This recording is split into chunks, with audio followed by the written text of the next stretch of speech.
మరి విశాఖపట్నంలో కనక మహాలక్ష్మి అమ్మవారు ఒక చెయ్యి తెగిపోయి ఉంటుంది అమ్మవారికి. మరి ఆవిడ ఎంత అనుగ్రహమూర్తి! అసలు ఈ మార్గశీర్ష మాసంలో విశాఖపట్నంలో కనక మహాలక్ష్మి అమ్మవారి యొక్క దేవస్థానం ఇసకేస్తే రాలదు, అంతటి అనుగ్రహప్రదాయిని. ఆ తల్లి పాదముల దగ్గరికి వెళ్ళి నమస్కరించాలి తప్ప ఆవిడ అనుగ్రహించలేనటువంటి విషయం లేదు.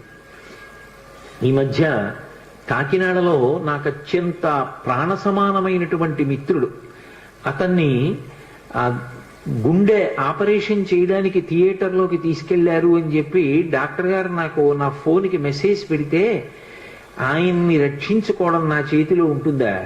ఆ పరదేవత రక్షించాలి. పసుపు నీళ్లతో కనక మహాలక్ష్మి అమ్మవారికి అభిషేకం చేశా ఆ సమయంలో. తిరిగి వచ్చాను, శుభవార్త విన్నాను.